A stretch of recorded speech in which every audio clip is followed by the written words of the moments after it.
Hey everyone, I'm Sarah, and this is Courageous Color. So today I want to teach you how to make a digital portrait or logo using Adobe Illustrator.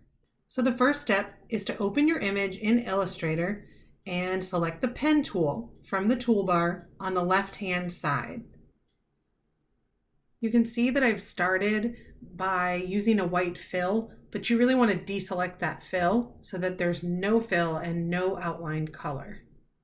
The next step is to trace each section of your image by clicking along the shape and creating a complete shape with the tracing tool, with the pen tool, which means you'll have to connect your last anchor point with your first anchor point.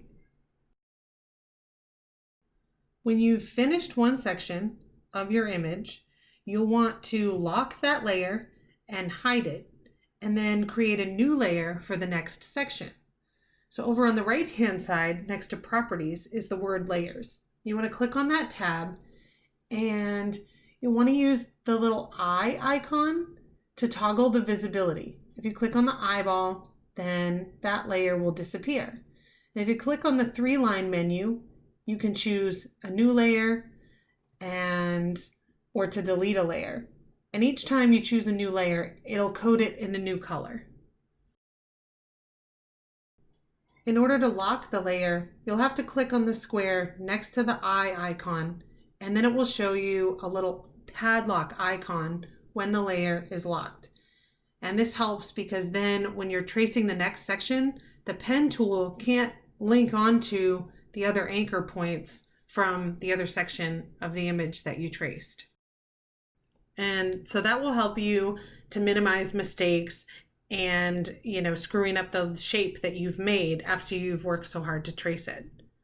Now the layers are important because at the end, you're going to want to color in each section that you have traced and then move the layers around so that, let's say in this logo, for example, the face needs to be behind the VR headset.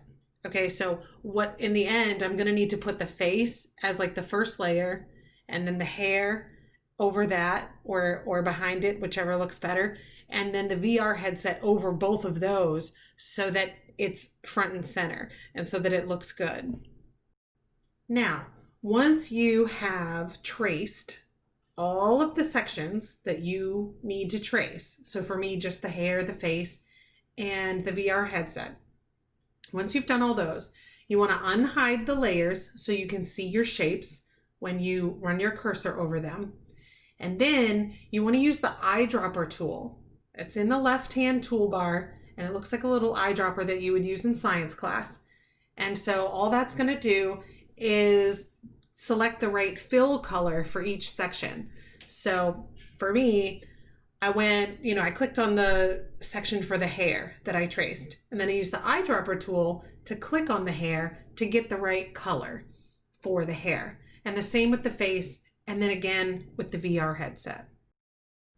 So that's pretty much it. You can stretch and compress or widen any of these pieces just to make your logo look the way that you want it to look. You can mess around with the colors. If you're comfortable in Adobe Photoshop, you could put this in there and get creative with it in there. But that's pretty much it. That's how you make the digital portrait or logo. So if you know anyone who loves Adobe Illustrator and wants to learn more, or would love to learn how to make a digital portrait, go ahead and share this video so that they can benefit too. And here's another example of another digital portrait that I made. This one was a lot more complicated. It had about 15 layers. But hopefully that shows you that you can get as creative as you want, use whatever photo you want, and make a great digital portrait. Thank you so much for watching. If this video was helpful for you, go ahead and give it a thumbs up. And make sure you subscribe and get all the notifications so you don't miss any new videos. Bye for now.